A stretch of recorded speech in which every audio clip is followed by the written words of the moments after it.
Megyn Kelly est tellement gênante et honnêtement, à ce stade, j'ai juste tellement honte pour elle parce qu'on a tous vu cette espèce de nouvelle obsession étrange avec l'islam, et l'anti-Israël, et on a vu tous les extraits. Nous allons les voir bientôt où elle change d'avis et fait un virage à 360 degrés sans raison valable, juste pour rester pertinente. Mais cette dernière interview qu'elle a faite avec Sean Ryan était en gros une énorme catastrophe où elle essayait de prouver à quel point elle est pertinente. Aller voir les partisans de MAGA, dire des horreurs sur Israël, les traiter de pédophiles.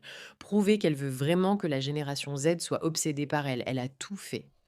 Et c'est tellement humiliant de voir quelqu'un qui essaye si fort de prouver qu'il a de l'intégrité, tout détruire, détruire toute crédibilité.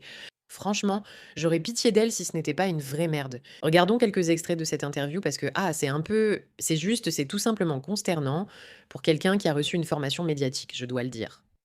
Tu sais, c'est quoi le noyau dur de MAGA maintenant? Qu'est-ce que le noyau dur de MAGA? Je n'en ai aucune idée. Je crois que je sais.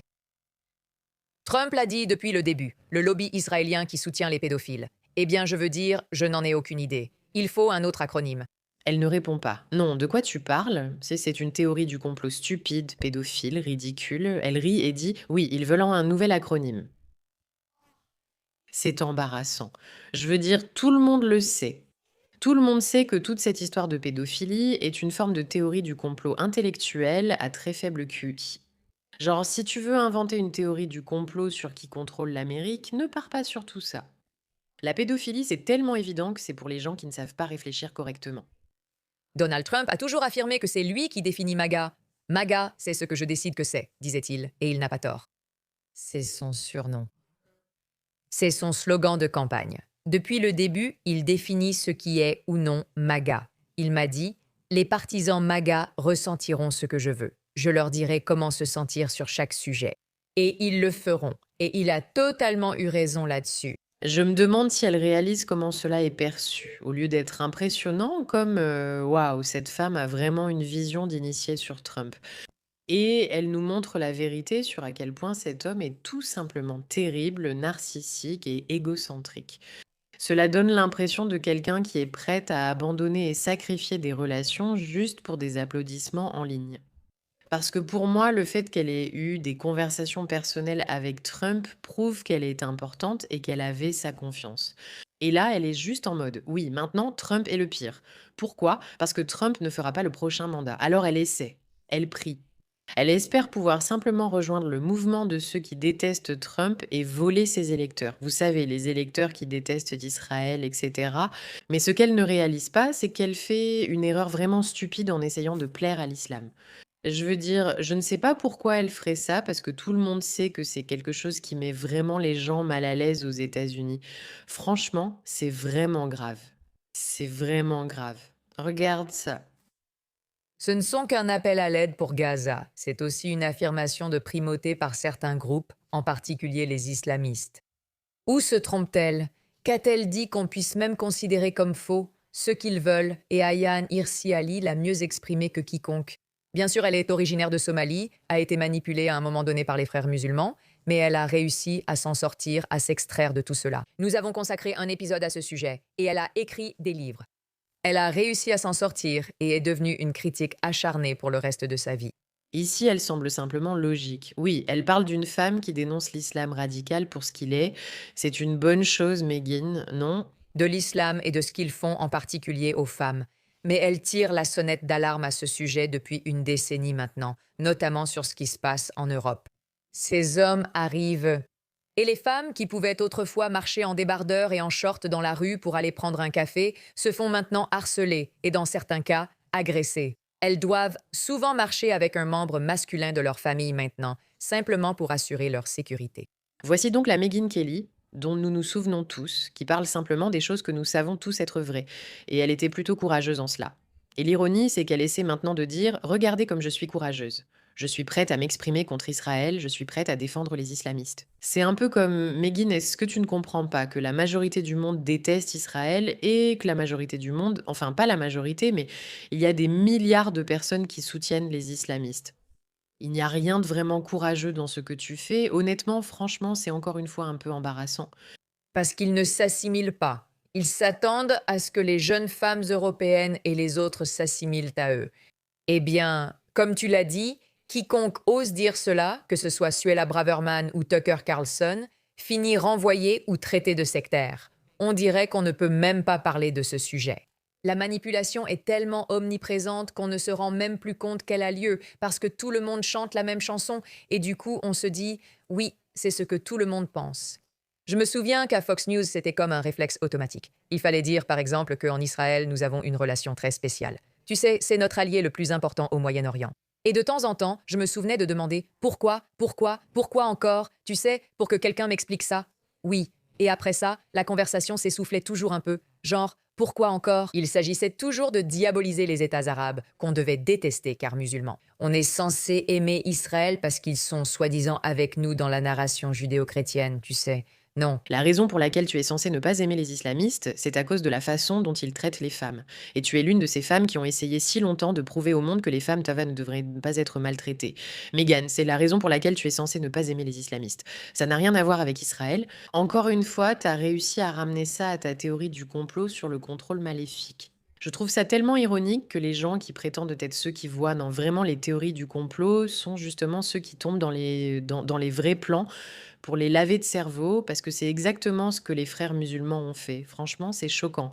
Mais ce n'est qu'une des nombreuses choses sur lesquelles Megyn Kelly a changé d'avis. Elle change d'avis sur tout simplement pour essayer de se présenter comme la vraie personne d'Internet, la seule qui défend vraiment les valeurs. Cet épisode était franchement dégoûtant. Et Milk Bar TV a réalisé un montage que je pense qu'il vaut la peine de regarder. Je ne sais pas, chérie, je ne sais pas. Honnêtement, je ne sais plus quoi penser de quoi que ce soit. Je pense que la chose qui m'inquiète le plus, c'est Israël. Alors, qu'est-ce que tout cela signifie? Je veux dire, je pensais qu'il allait gagner. J'étais sûr qu'il allait gagner. Mais finalement, il n'a pas gagné. Et Israël a acheté ça. Ils ont acheté l'élection. Alors, qu'est-ce qu'on fait? Est-ce qu'on vote encore? À quoi ça sert, bordel? Franchement, à quoi ça sert? Enfin, je veux dire... Tu vois, on a le devoir de voter, mais genre, pourquoi? Ouais, à quoi bon, quoi? S'ils vont juste, enfin, je veux dire, je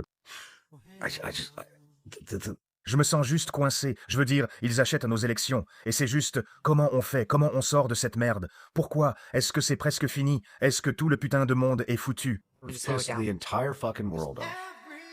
Je ne comprends tout simplement pas. Genre, est-ce qu'ils ne se rendent pas compte à quel point c'est embarrassant de dire qu'ils croient vraiment que le petit Israël, là-bas au Moyen-Orient, contrôle l'Amérique? Mais est-ce qu'ils ne se rendent pas compte à quel point ça les fait paraître stupides? Et leur obsession avec ça, c'est épuisant. C'est épuisant. Il est assis là à dire: «Waouh, ma vie est vraiment difficile parce qu'Israël contrôle tout. Pourquoi tu ne parles pas de tout le reste à l'ordre du jour?» Ce n'est tout simplement pas la réalité. Énerver le Canada, énerver l'Europe. L'Asie nous déteste. Le Moyen-Orient nous déteste. Non, tu n'as énervé ni le Canada ni l'Europe.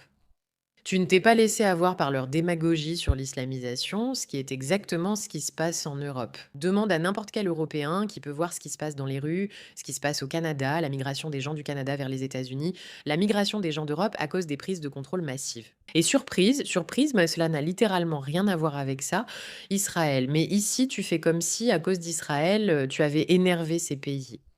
Non, non, non.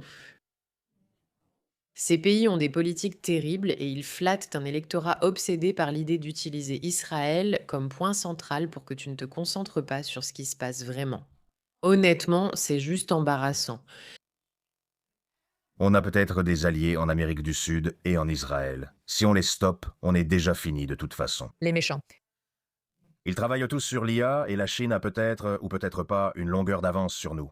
Donc, et elle a déjà dit que celui qui gagnera la course à l'IA irlandaise dominera le monde, n'est-ce pas? Quand on pense à ceux qui soutiennent vraiment l'Amérique, on pense à l'espoir et à construire. On n'imagine pas des gens se plaindre dans cette ambiance complotiste du genre tout s'effondre, c'est terrible, on perd déjà. Se focaliser sur un seul sujet, que se passe-t-il au Canada, en Europe? Pourquoi la Chine en est-elle là? Pourquoi leur avons-nous permis de faire toutes ces choses différentes? Si tu arrêtais de te concentrer sur cette obsession étrange, presque sectaire, où tout tourne toujours autour du mot en i. Si tu arrêtes de t'obséder là-dessus et que tu commences vraiment à parler des autres choses, tu pourrais te retrouver dans une position intéressante où tu changes réellement tout ce qui se passe pour le mieux. Mais c'était tout l'épisode, comme si tout s'effondrait. C'est tellement terrible. Le monde Le monde est une catastrophe. Et j'ai trouvé ça vraiment intéressant parce que cet extrait était très révélateur pour moi. Rien, c'est un vestige. Alors qu'est-ce que c'est? Ce n'est pas grand, ce n'est pas important. Elle parle de MAGA, au fait. Important, ce n'est pas cool, ce n'est pas attirant pour les jeunes, ça n'a pas d'avenir. Pourquoi ça m'intéresse? Ici, elle montre ce qu'elle ressent. Seule la popularité auprès des jeunes compte pour elle. Elle pense que MAGA n'est pas cool ni populaire chez eux. D'accord, je vais m'opposer à MAGA parce que Trump ne gagnera pas la prochaine élection de toute façon, parce qu'il ne peut pas rivaliser. C'est comme pourquoi ne pas s'opposer à lui? Ouais. Et peut-être qu'on fera des vues et qu'on redeviendra pertinente. Mais ce qu'elle ne réalise pas, ben, c'est que les gens la regardent changer d'avis. Ils observent ça lentement, lentement, lentement, comme ce simple revirement. Les gens croient que je suis républicaine, mais ce n'est plus le cas depuis plus de 20 ans. Je refuse de soutenir l'une ou l'autre équipe. Je suis contre les deux. Ce sont des déchets. Nous avons tous compris le message de Joe Biden. Les républicains sont des déchets. Je vais donc me déguiser en ordure fumante. Ce sera mon costume d'Halloween. Costume, tu alimentes un chaudron de haine qui a maintenant coûté la vie à l'un des nôtres et a fait que notre leader le plus en vue du Parti républicain a été blessé à l'oreille par balle. Notre chef, oui. Alors qu'un de ses partisans derrière lui est mort dans les bras de sa famille. On ne plaisante plus maintenant. Tous ces facteurs expliquent pourquoi il est plus dangereux que jamais d'être républicain. Soyons honnêtes, c'est dangereux d'être républicain parce que c'est notre camp qui se fait tuer. Mais je ne suis plus républicaine depuis plus de 20 ans. Je suis plutôt centriste dans mes opinions politiques. Non, tu es une vraie girouette. Sincèrement, même si Trump lançait une bombe nucléaire, je voterais encore républicain. Tu vois, c'est ça que les gens regardent. Plus que tout le reste, plus que les commentaires, plus que le fait qu'une personne dise une chose puis une autre, mente à ce sujet, change d'avis.